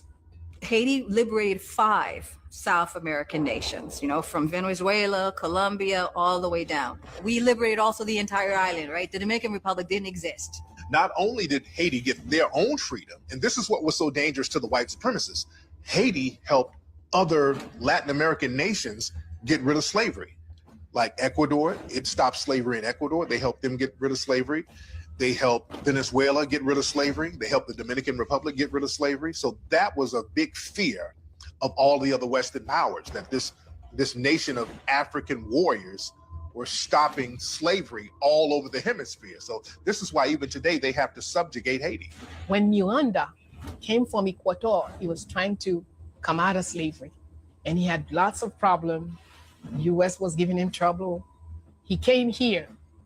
Dessalines welcomed him. He had people wounded with him. We healed them, gave them boat, money, weapons, and sent them back to continue their work. When he asked Dessalines, but how will I repay you? He says, every time you free people out of slavery, I am repaid. The leading hero of Venezuela, Simón Bolívar, of course, received direct assistance from the Haitian revolutionaries. And of course, once again, this illustrates the debt we owe to Haiti, because part of the bargain was that the South American revolutionaries would move to abolish slavery. Sometimes that promise was kept, sometimes that promise was not kept, but that was the bargain that the Haitians tried to strike. Years immediately after the revolution start to scare the white world, and they don't know what to do with Haiti, because they're like, if this infection spreads and it's proven that, you know, black people might actually be capable of government, what happens to all of the other former slave colonies in which blacks are the majority? What happens in Brazil? What happens in Jamaica and elsewhere? So it was a decision was made by most governments, like America, for example, not to recognize Haiti until they eventually abolished slavery themselves. So 60 years, Haiti was not allowed to have a merchant marine to trade. And if you're a nation and you can't trade, you are impoverished. During the aftermath of the Haitian Revolution after 1804, there was a lot of sabotage by the mulatto class, because the only thing that's worse than a white supremacist is a wannabe white supremacist. And the wannabe white supremacists are the worst, because they're fighting for something that they really can't be. So they'll sabotage anything for a fantasy. And that's what they did after the Haitian Revolution. It's obvious that the Catholic Church and the French conspired to kill Dessalines with probably the help of the Americans and the British. And so Dessalines was assassinated. He went to meet someone. No one knew who this was. They cut his body up. I was told into 13 or 14 pieces and scattered around the island. But that's where the women come in. Again, his wife, Felicite, Cecilia, and other women got together and gathered up all those pieces, put that body back together in the manner that it was done to Osiris in the myth in ancient Kemet, and they buried him. Napoleon was so powerful that he intended to take over the 13 states. He sent 2 units, one to the Louisiana Territory and one to Haiti. His intention was to attack the United States and take over. But because he had to use the units he had put into Louisiana to Haiti, when Haiti became independent, remember that trade had stopped because of the Haitian Revolution. Then Christophe took over the northern part of Haiti, while Pétion took over the southern part of Haiti. Pétion set up a sort of a republic. Christophe made himself king, or was elected king over the northern area. It is Christophe that built this extraordinary citadel, the largest such edifice in the Western Hemisphere. No one has done anything like this. But if you look at the citadel in Haiti, or Sanssouci, or any of the other military governmental fortifications built in the time, and you imagine this as a society run and governed by people who were slaves into the middle of their adult life. A citadel, a huge structure, the largest structure in the Americas, ready to house over 20,000 people. This is conceived by Dessalines and executed by Henry Christophe, who became king down the road. He built it in 11 years. No help from the World Bank, no FMI, no Friends of Haiti, nobody. Self-resources from A to Z. Is this big castle that's built on one of the highest mountains in Haiti, armed forces, cannons that are aimed at the ocean. And the idea of this was, we're not sure if the French is coming back. So we have to make sure that we know the waters, we know how they're coming, we know where they're going to come from. Haiti was making her own money. We made our own under Christophe. We made our own gold and silver coins. Better yet, we did it so well. Colombia, Venezuela, several other countries in South America asked us to make their money for it. Yes, we were minting. You know, you had a major rebellion down in Louisiana in 1811. That was shortly after thousands of enslaved Haitians had been brought to Louisiana, because many of the white Frenchmen who didn't go back to France, over 10,000 of them fled to New Orleans. And they took with them the enslaved Africans that they had control over. And many of those slave Africans then led what was the biggest rebellion in the history of the United States. The white slave masters flee in Haiti, French ones. A lot of them go to French Louisiana, and they strengthen the slave regime in the South. They make slavery even more bedrock of Southern American culture. Remember, these are people who've seen what Black Revolution looks like in Haiti, and it was brutal. How are you going to get free of slavery without brutality? So they make the South of America a more concentratedly racist place. Absolutely no one recognized Haiti's independence. That was number one. And though everybody was talking about freedom, liberty, democracy, everyone has the right to be happy. Oh, but not us. I don't think they expected that the revolution would have had that kind of massive victory. And once it happened, the fear was, if we recognize, this was Thomas Jefferson who was in office at the time, if we recognize Haiti as a free republic, then what are we going to do about all the enslaved Africans in North America? So we have to reject it and now go into an economic boycott of it, similar to what they did to Cuba in modern times. That's their stuff, right? They have this either or. Either I'm going to be it, I can't be it if you're it. See, African thought says everybody can be it. But the European mindset is that I can only be it if you are not it. What happened to Haiti, though, was the tax that the French put on it, the reparation tax. So that's sort of like, so, okay, we'll give you independence, but now this is going to cost you, right? So we'll give it to you, but we'll pull your economic freedom from you. And there are all kinds of economic exploitations that have been put onto Haiti since the pigs from America were put into Haiti to overtake the Haitian pig farming. Foreign grain was imported into Haiti. Sweatshops have been set up. I mean, there are reams and reams of books for people who are bothered that can go out and read on why Haiti is in the condition that it's in today. And it's largely due partly to a local parasitic, greedy elite, but mostly due to foreign exploitation. Without that foreign exploitation, the elite would not be in the position to be able to do the things that they have been and currently are still doing in Haiti. So this also put a big fear in America's heart that Haiti had the ability right after that revolution to send troops to South America to help free those South American nations from Spain. Then they were worried about the African American nation here, especially when you had a large population of Africans in Florida that was still under the control of Spain.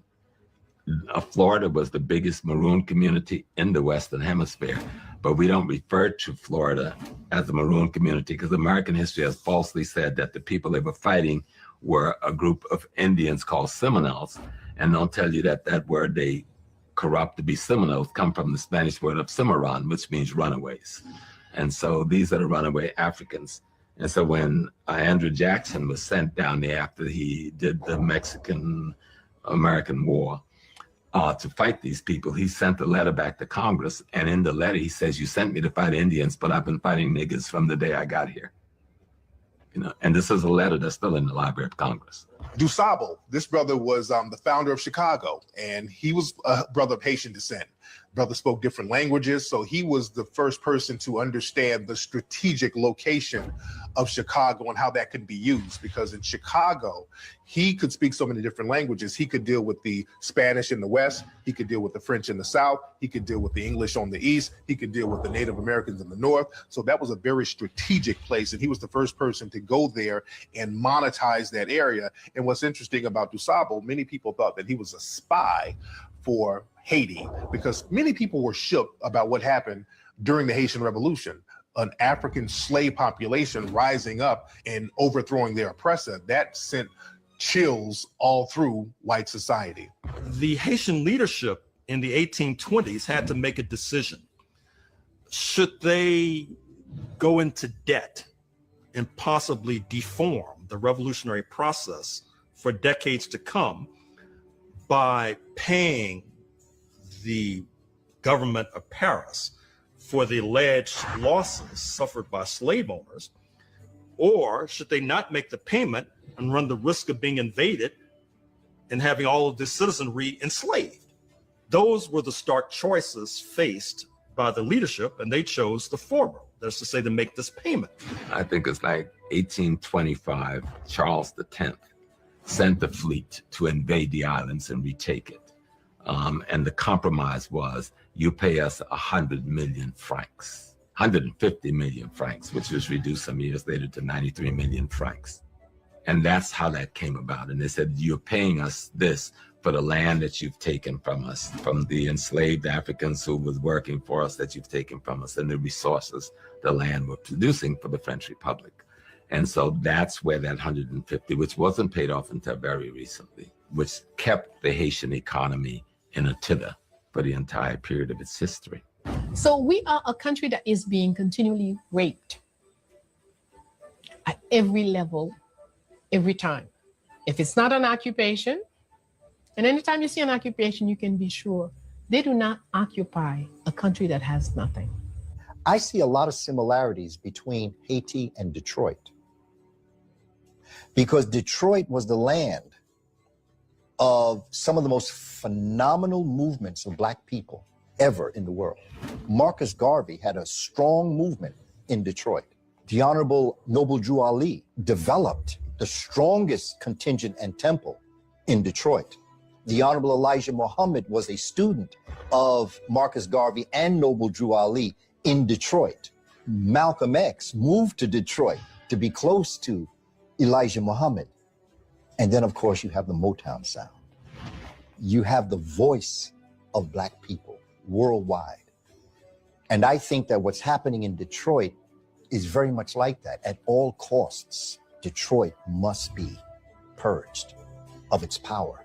The Marines came in and they were responsible for the death of close to 4,000 to 5,000 Haitian citizens. And the occupation lasted something like 20 years. And when they came in, what they did was seize control of all of the finances, all of the banks, and all the wealth of Haiti. And the money, Haiti's monies from its bank and its wealth was brought to America and transferred down to banks in New York. That wealth had never been returned to Haiti. The first time the Citadel is attacked is during the U.S. occupation of Haiti in 1915.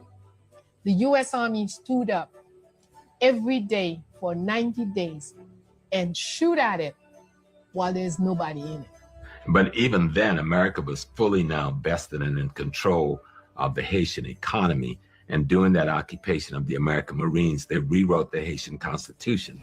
Until then, part of Dessalines' Constitution was that no land could be sold or owned by any foreign persons. Land could only be owned by Haitians of blood. Even a Haitian who had left home could no longer own land. And so what America did was change the Constitution so that Americans could buy land, and they began to buy up or seize some of the best farmland and mining lands in Haiti, and that's still true to today. The mountains that Christopher Columbus didn't have the technology to take the gold out of, they've got the technology to do now, and they are taking that out. They say we have 20 billion in gold. And now Haiti is important because of its geographical location and its geology. There's oil and gas in abundance off of Haiti's shore. And so one of the reasons for the Clinton Foundations and these others to saturate Haiti is there's gold in them, their hills, and there is oil off of those shores and beaches. And so Haiti is now under a new form of exploitation, which we are calling globalism. The Clintons were put over, and their people who worked with and for their foundation, was put over managing the billions of dollars that came into Haiti for the rebuilding process.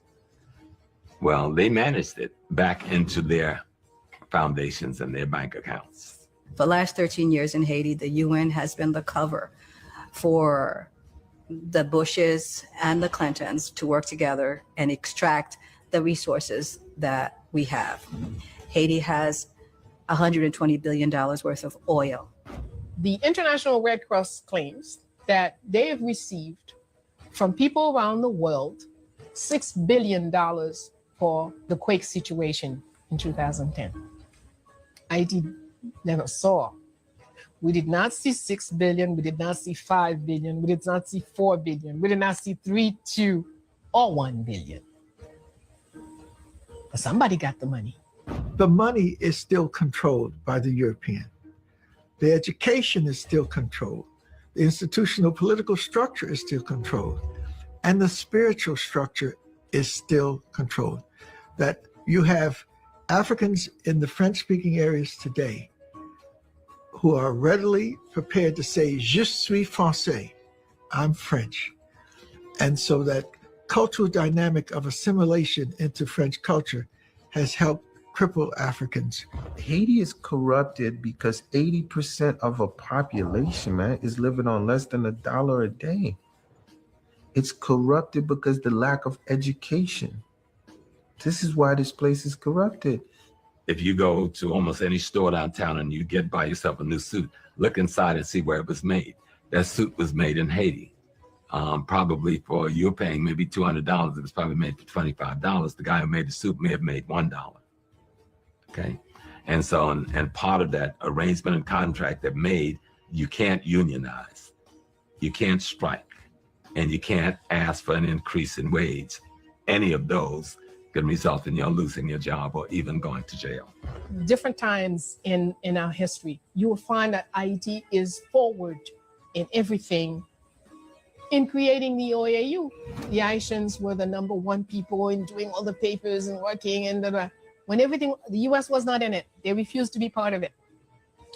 And when we were a couple of weeks away from the grand opening, US stepped in with money, bought itself in, and demanded that Haiti be not part of it.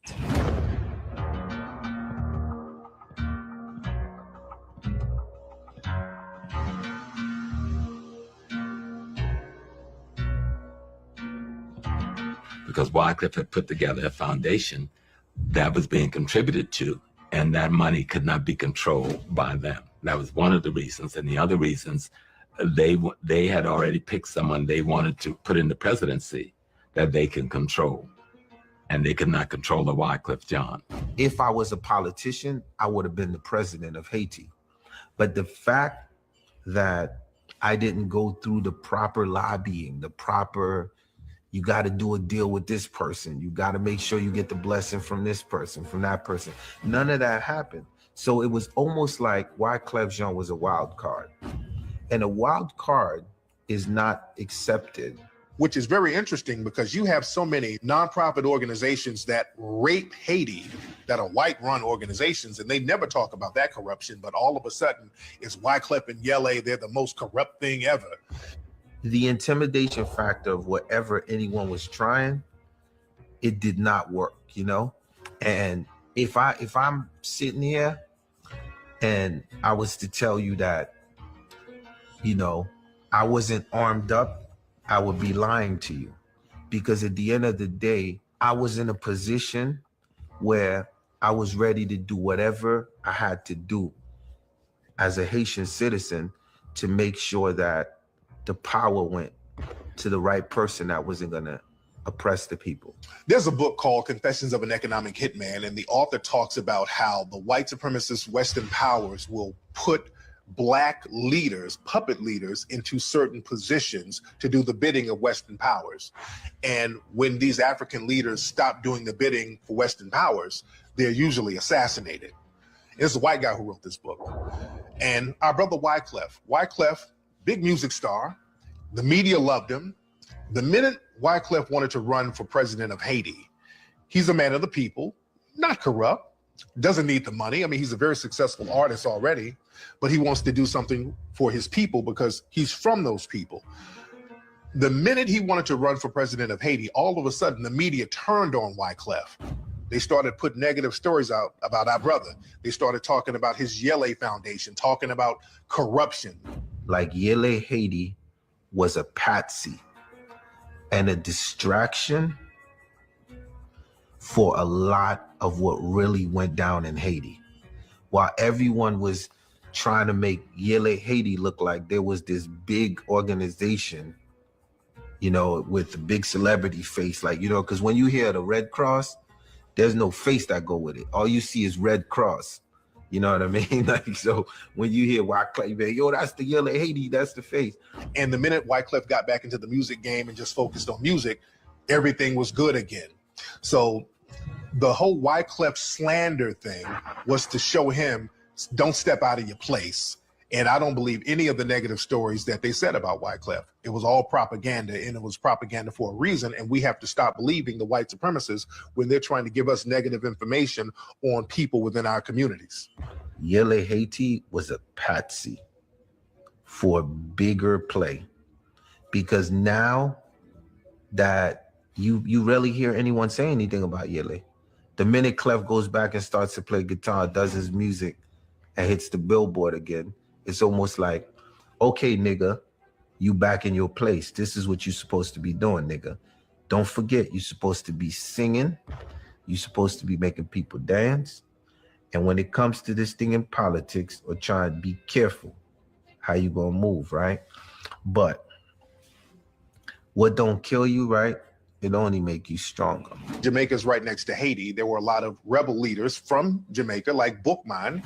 He was a rebel leader in Haiti who was from Jamaica. So that spirit of revolution has always been interchangeable between the Haitians and the Jamaicans. So Garvey was definitely influenced by the Haitian Revolution and Dessalines. When you look at pictures of Marcus Garvey, many people will suggest that he's dressed like Dessalines. And Marcus Garvey has influenced so many movements that are modern now. He influenced the Nation of Islam. He influenced the Moorish Science Temple. He influenced Malcolm X. Malcolm X's father was a Garveyite. Ho Chi Minh, the leader of Vietnam, was a Garveyite. He studied at the feet of Marcus Garvey when Ho Chi Minh was in Harlem. And this is why Vietnam was able to use that spirit of revolution to fight off the European powers and remain independent on their own. They got that spirit through Garvey, who got that spirit through Dessalines, who got that spirit through the Haitian Revolution.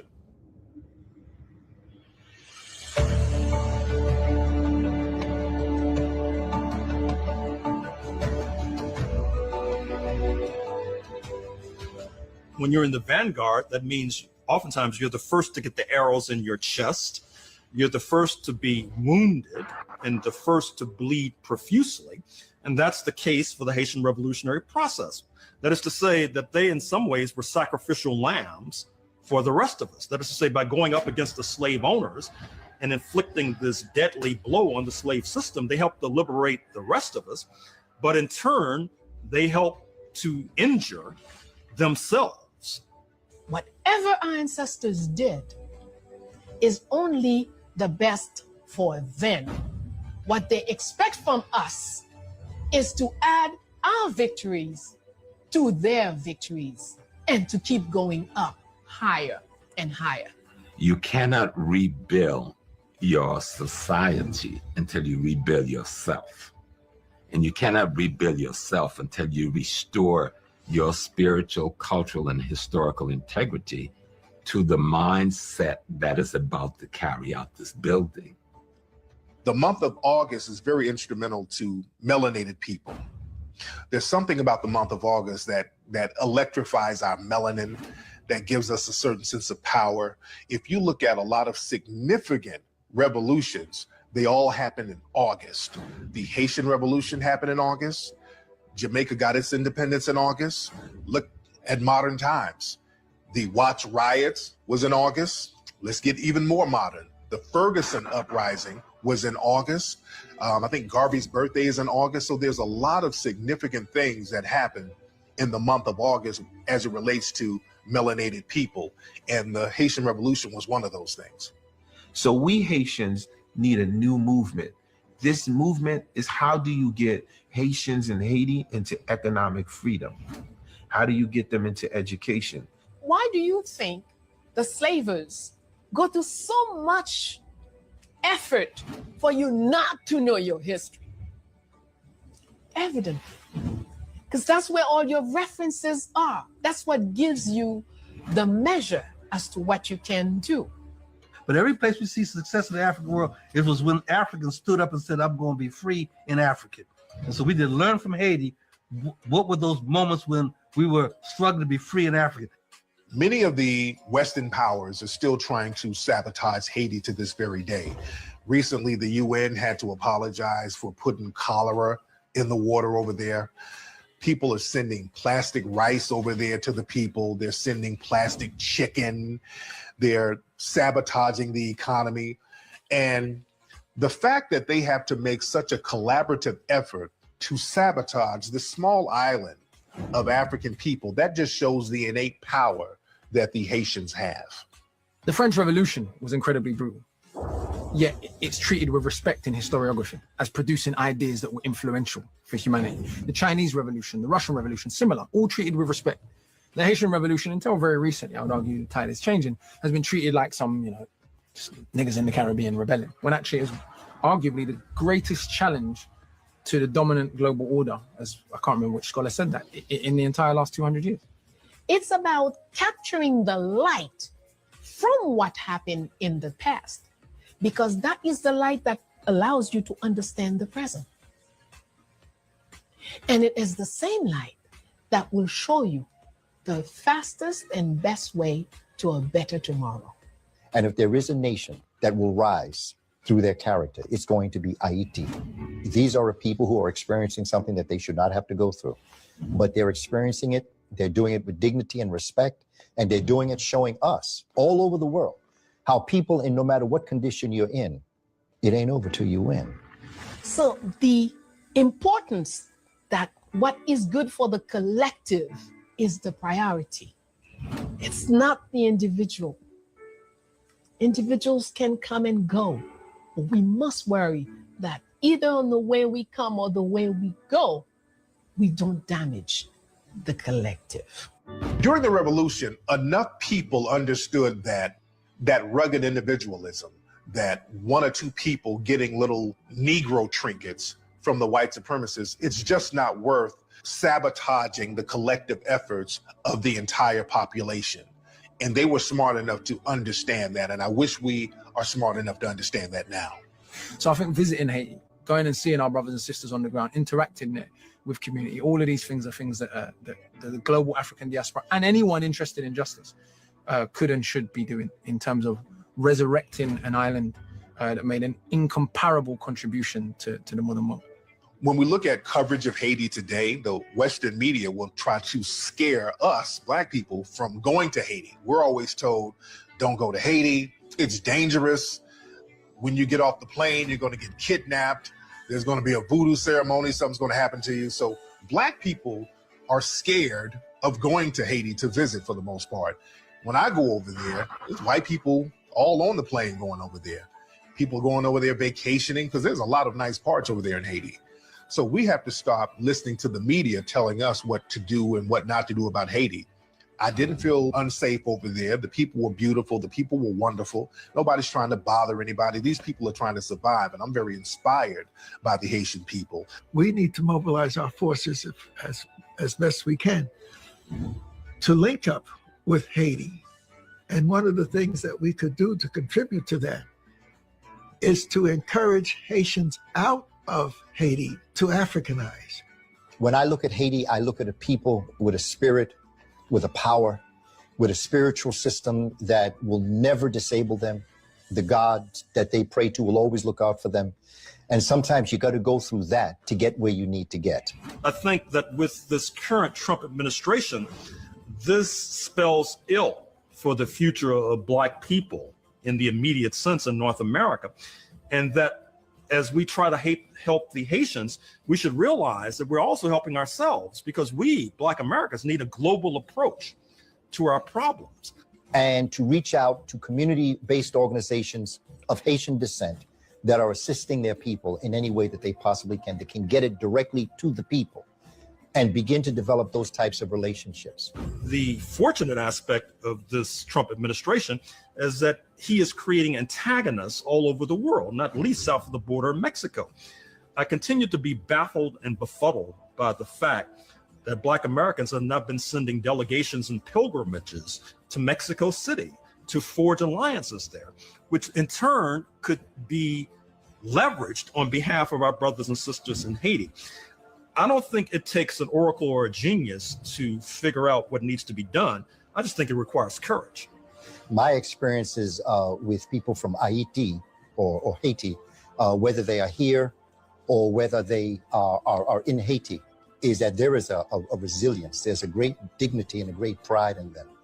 And I remember I've spoken to them before, and their power, their internal power, the power from within, their ability to commune, that idea of staying together and sticking together and looking out for each other is very powerful. And I think that people, they're misunderstanding them if they don't think that Haiti can rise.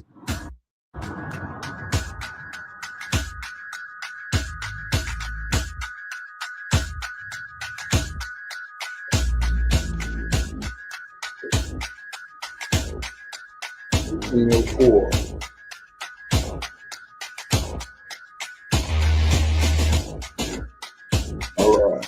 Shout out to Rick Nasheed for hooking up the video or the documentary here. And we saw him a lot talking in that. You know, what can we say? Except we have to understand where Haiti lands and resolution of the problems of the children of Israel. Our people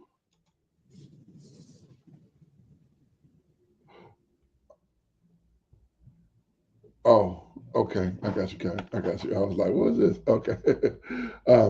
Our people have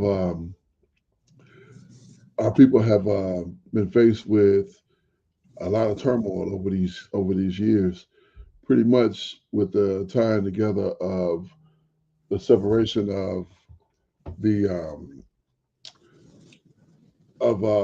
children of Israel from righteousness. And the righteousness, of course, it comes from the Most High, who is our power, our Father, and our head. And He's given us to the Messiah as our King, and taking over, of course, as our general leader. So, with all of that and our disobedience, hard head, stiff-neckedness, we have put ourselves in a very adverse position to fall victim to our enemies. And Haiti is an example of not allowing that to be from the physical aspect, a great issue, but they have succumbed to the economics, the negative economics, and have been put into poverty, or been kept in poverty, despite being a nation to themselves for an absorbent amount of time, almost 200 years, or over 200 years, I should say. Yeah. So,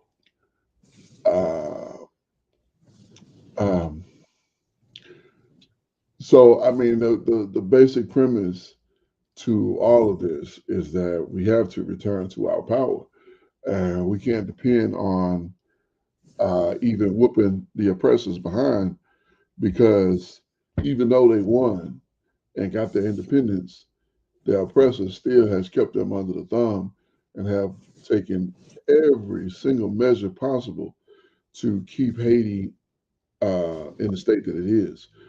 And at the very end, they were talking about the propaganda that they use against, you ask so-called Negroes out here on the street anywhere in this country about going to Haiti, and I guarantee you the vast majority, you may get less than 1% may be like, yeah, I could check it out. But the vast majority are going to think you crazy because they mind Haiti is a place where it's all kind of crazy stuff happening, and they wouldn't go if they had to go.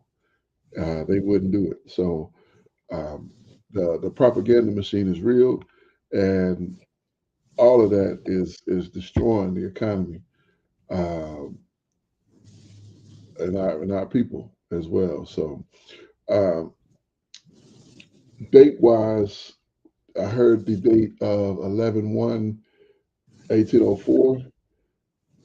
I believe that was the what did she say that was? I wrote down the date, but I didn't write down what it was connected to. But So I believe that's when the revolution started. Okay, kind, that's when it began. And then she gave a date of 11/18. No, what was 11/1803? So I think that's when the British showed up and they were trying to re-enslave. Well, that's when the British showed up, and it's either the British or the French showed up trying to recapture Haiti. Okay. Well, yeah. I was trying to put some notes in, but I didn't do a good job. Anyhow, this was a very informative video. Very good information was shared here, and very insightful. And I promise, it just makes me want to go visit there, and it makes me want to see the people, and makes me want to build, build with Haiti. I put up the Haiti Warriors logo. I made that some time ago, and I wanted us to be mindful that Haiti is, we're not going to say our home, but Haiti is home to, is where a lot of our people are. And we never want to forget our people. Well, we're scattered to the four corners. We don't want to forget our people anywhere because our people are everywhere. So we want to be cognizant of that always. But that's all I'm gonna have. Go ahead, Aki. You got it. Khan, all praises to the Most High for this rebellion. And we know that. If we do, some search on history, we know that this affected our plight here in the States as well, and the plight of our ancestors. Based on this Haitian revolution, about 60 years later, they understood that they had to emancipate the Negro here. And we weren't freed by Abraham Lincoln.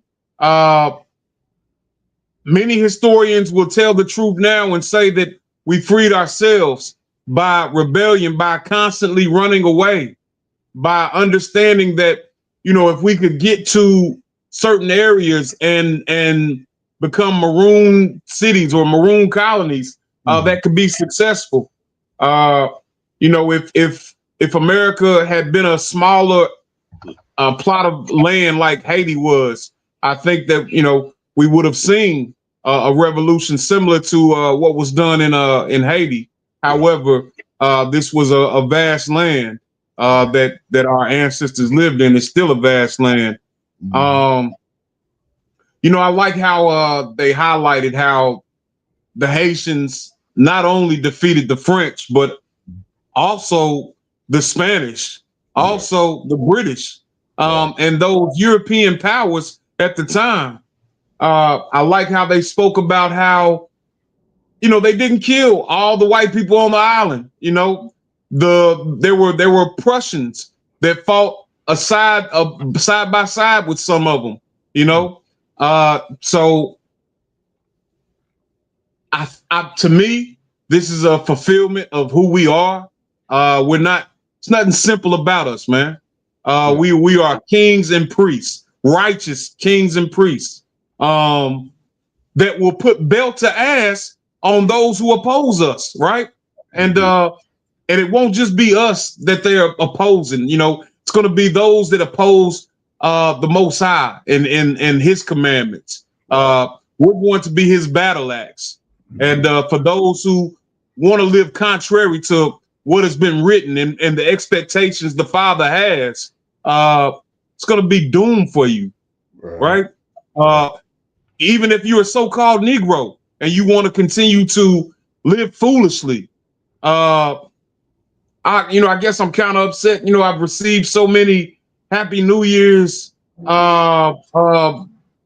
text messages today. It's like, what's wrong with y'all, man? Why would you want to continue in the norms of your oppressor? Foolish norms and customs. It's not the new year. The Father tells us in the scriptures when the new year is. Which side do you want to be on? Right? But in closing, I have something to say to our Haitian brothers and sisters. La paix ac benediction. Pour free ac se no yo que apleti an edi. No se petit Israel yo. Returning vin yun Yahweh. And l'esprit ac inverti. And that is to say in English, peace and blessings to our brothers and sisters of the struggle in Haiti. You are the children of Israel. Return to Yahweh in spirit and in truth. Kwam Yashala. Kwam Yashala. All praises to the Almighty Yah. Magnificent. I was going to say something else. So I can, I think you closed it out right there. So all praises. We're going to go ahead and shut this all down. But I do want to thank those who did listen and those who will listen in the future. Hope you have enjoyed this review of this video, and hope you've learned something, as I certainly did. We do this for a specific reason. Romans chapter 10 and verse 1. Brethren, my heart's desire and prayer to Ha'abba for Israel is that they might be saved. We want to see our people saved. We want to see our people set free. We want to see our people restored to the prominence that the Most High have promised us. How are we going to do it? First of all, we're going to keep the belief and the faith in Hamashiach, the Messiah. And number 2, Ecclesiastes chapter 12 and verse 13. Let us hear the conclusion of the whole matter. Fear the Most High and keep his commandments, for this is the whole duty of man. It is so very important to understand that in the conclusion of the whole matter, we are to fear the Most High and keep his commandments, for this is the whole duty of man. At the end of the day, when it is all said and done, all the dust is settled, and all the smoke is cleared, we will be judged on whether we have feared the Most High and kept his commandments. Why? Because this is the whole duty of man. I am your Akazaki Yahoo, joined by my most esteemed Akinanaya, giving all praises, honor, and great esteem unto the Most High Power, Yahweh, Bashem, Hamashiach, Wamalak, Yahweh Shai, and to the 12 tribes of Israel who are scattered to the 4 quarters of the earth. I say Shalom, Wa, Baruchim, that is peace and blessings. And I cannot wait to the day when the Most High brings us back together and we are once again 12 tribes, one family, one nation under the Most High Power, under one covenant, back in our own land with a heart of flesh and no more a heart of stone, with our enemies, our adversaries, and all those who hate us under our feet. Until that day come, Shalom, family. Shalom, Mishpachah. All praises to the Most High. Praise you, Abba Yah. Kwam Yasha'Allah. Kwam Yasha'Allah. And Barak Hashem Yahweh.